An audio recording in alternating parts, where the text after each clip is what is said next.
Hello and welcome to the Paintover feedback section of my channel. What is a paintover, you say? Paintovers are where you send me a painting that you want feedback on and I paint on top of it. This is an extremely useful form of feedback as it follows the show don't tell approach of painting and art education. If you want a paintover, please visit brendanmilostart.com and click on the contact page to email me. This is a free service I provide, including a layered PSD sent directly to you and only you, and also a video like this one where I break down the PSD file, that's a Photoshop file, and show you the time-lapse painting process. If you want to remain anonymous, or if you want a YouTube shoutout or a link to your channel, let me know in your email and I'll be happy to oblige. Again, this is a free service meant to give your art a second opinion from a professional artist in the games industry. This doesn't mean that my feedback is the law, and ultimately it's up to you which feedback applies and which you can ignore. So thank you so much, and I hope you enjoy the video. Hello everybody, this is Brendan, and in the next video here for the Paintover series, I'm going to be taking a look at a former student of mine's illustration. His name is Sean Guzman, and he's an awesome artist. The portfolio site is linked below, so go ahead and head on over, check out some of his art. Alright, so this is a painting of a Murloc. Apparently it's a character, and Hearthstone or World of Warcraft or something. I'm not an avid Blizzard fan. I apologize for those of you who are. So he came to me, and his image is on the left here, and he says, hey, I'm wondering how to make images look finished faster.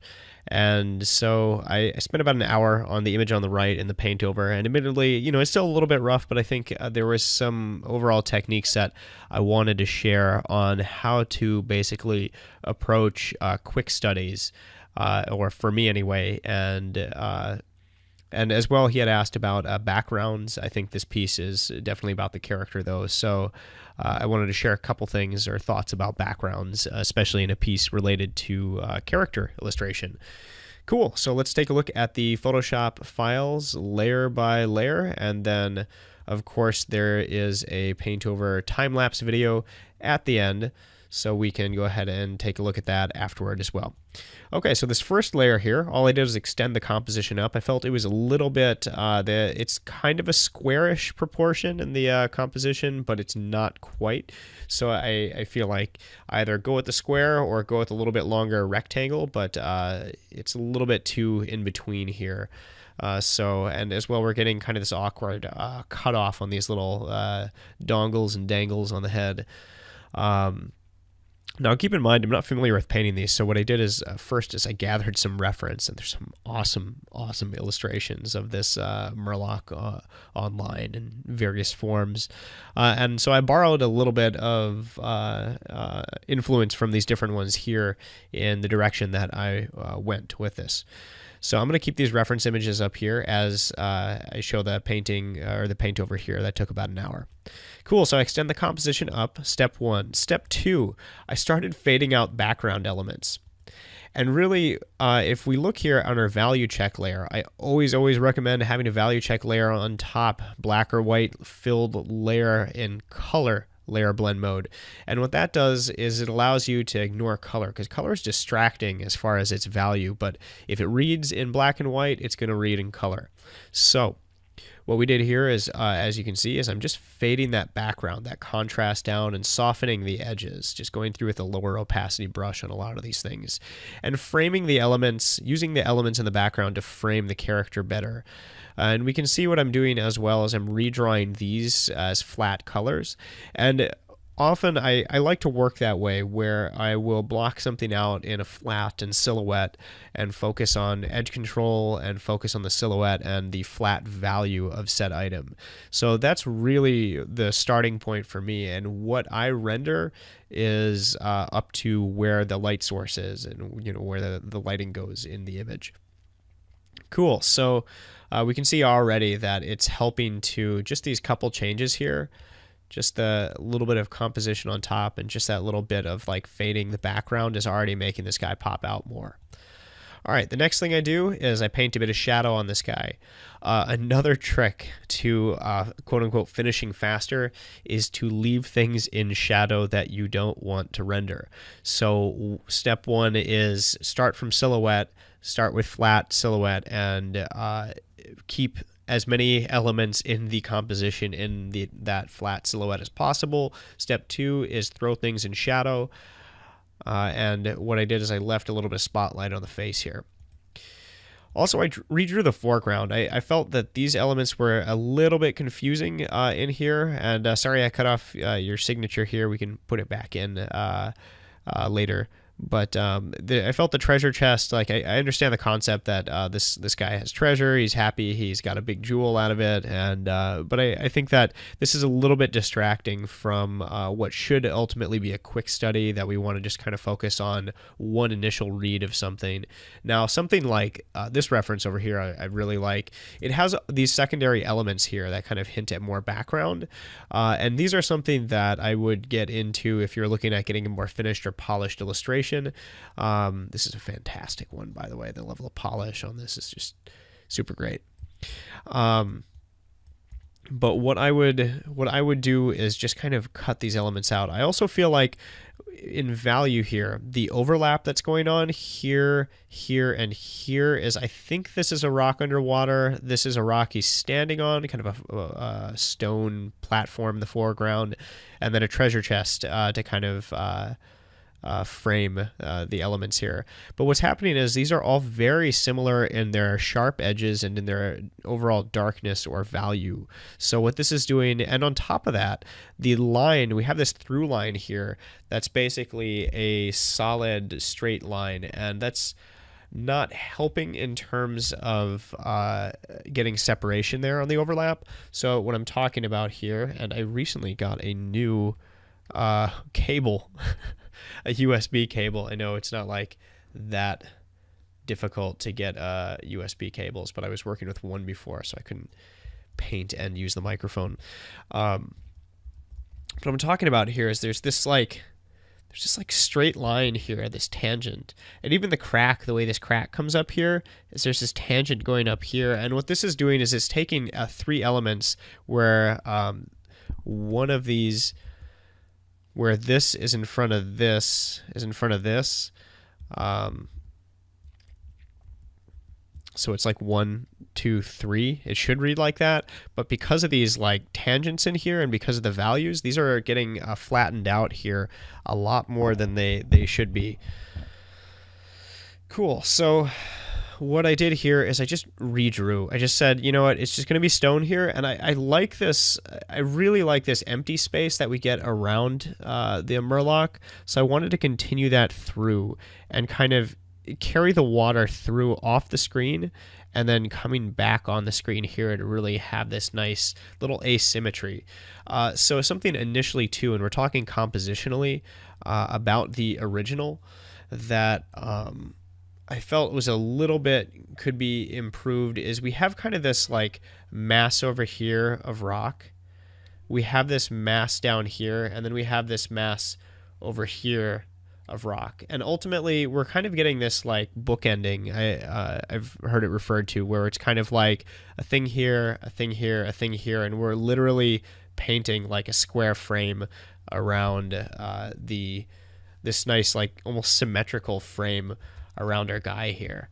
And it just for me wasn't feeling as interesting compositionally. Something that is really interesting to do, I think, is to add a little bit of asymmetry in it and have things that imply a world around that you could turn around and see where this path goes and almost have that curiosity, right? So a little bit of asymmetry here and a little bit of, you can see in value, it just makes it a lot simpler. The legibility here is a lot clearer. Arm redraw and torso redraw. So this next part I went through and I basically saw that we're getting a lot of like, as far as the anatomy, and I know this is a made up creature and everything, but I found like it's very like square, and like even the leg here, it's bent, but it's like ultimately it's kind of just like straight up and down, and the back here. And we're getting these like lines, and I know it's a little bit angled here, but really what it's reading as is very like the gesture in this guy is very very square, a lot of 90-degree gestures.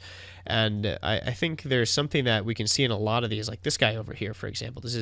I actually used this as a reference. You can probably tell for some of the rock backgrounds and some of the gesture.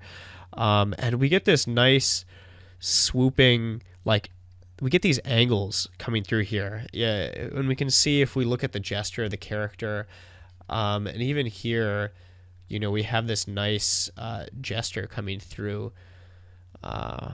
Here, there's that big C shape coming out of here, and even here coming back there.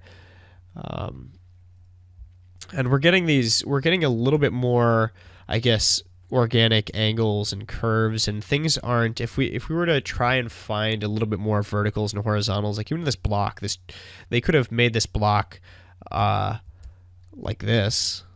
They could have done that, but that would have flattened out the perspective. So they chose to kind of turn it into this like isometric or pseudo isometric kind of 45-degree angle here. And even the chains don't come up at a 90-degree angle here. So I think in order for posing, sometimes it's nice to just kind of like give it a bit of more flow, a bit more angle. So I just kind of redrew. I also separated this arm out here. We're getting a little bit of tangent here behind the chin. Separate that out, kind of tuck the tummy a bit here, and we can see that what we're getting is just a little bit more of that. We're just trying to get a little bit more, especially around this area here where we're looking in here. So, okay. Color, that's another thing, is I feel like the color of this and of this stuff was kind of in the original, the purple, I'm not sure. It just felt like a little bit like it could use a little bit more pop of color. And I didn't really push this a lot, but I did try to push it a little bit here. So adding a little bit of green here, and I could have definitely pushed this a lot more to make it more bright and saturated. I think that's something I see with all these around here, that it's part of the art style, part of the character. Polish, cool. So I went through and I just did some softening on these elements, and we can see again, let's look at our value check, and what I'm doing with that polish is I'm just further controlling my values here. If we go back to the before and after, we can already see that our value structure that we have in here makes this a lot more legible. We know we're supposed to look at the face, 1, because it's rendered, 2, it's not in shadow, and 3, there's sharper edges on it, there's higher contrast on it from like black to white. Again, controlling contrast. If we picture like our values from like 0 to 10, it's like this bar. How much contrast are we using from dark to light in any given part of the image? From back here, we may only be, if this is white, we may only be using kind of this narrow band of it here. Whereas in here, we may want to use a pretty full range, right? And what this does here is, these are bars I'm trying to scribble on here, but what this does is it also helps control where we're supposed to look. And same with soft edges, really making something like this back here soft. And this is really rough. I didn't use a soft edge brush for these per se, but just going through in like a 50-ish% opacity or 40%, and just kind of like drawing over these edges a little bit. Whereas something like this is really sharp and defined, and that's going to help as well. All right. Red. So we add a bit of light source here. Why? Because it adds, it's nice contrast. We have a nice complementary color palette that we can use here and really take advantage of. Again, something with this that I think was nice but could have been taken advantage of more is that we have this really red gem, and I feel like if this is the prize, then maybe it should feel fun and almost like glowing or an energy, or we can have a bit of fun with that. So I started to add in some polish on it, started to really play up the lighting a little bit, add more lighting, and you can see these 4 layers here. All I'm doing is basically like gem, let's polish a bit on the skin here, get a bit of those specular highlights to imply the skin, but add more polish on the gem, add more color dodge layer here to add more of a glow effect. Add a levels layer here just to kind of paint in the layer mask, so get like crank up those levels on this guy. You can see this slider here, just knock that guy over here, and then paint in this layer mask here. And then last but not least, this is something that I could have pushed further at this point. Like at this point for me, when from here, the painting is pretty figured out, right?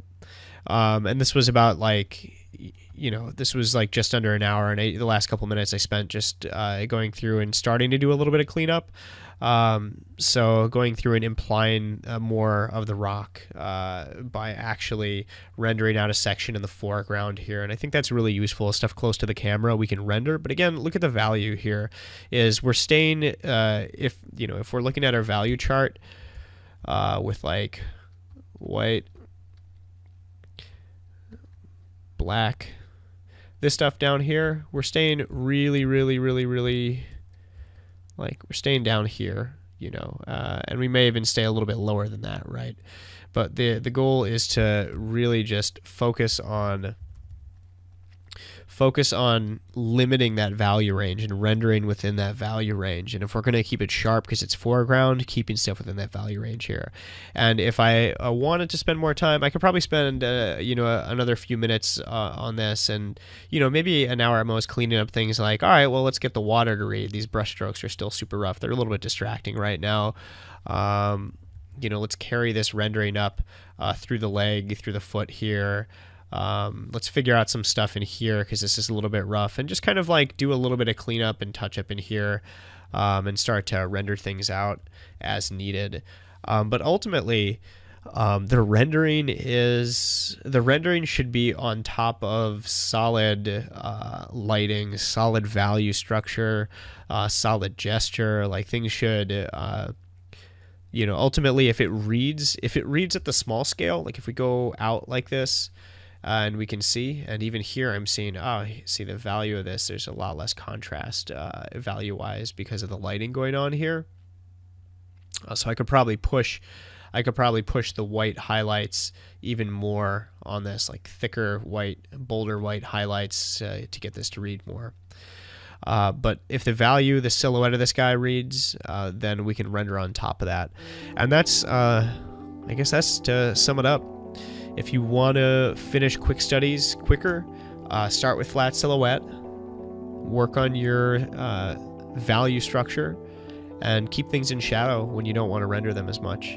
Really focus at rendering on a little area. So awesome. If you have any questions or comments, feel free to leave them in the comments section below. And this has been another Paintover video, and thank you guys so much.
Bye.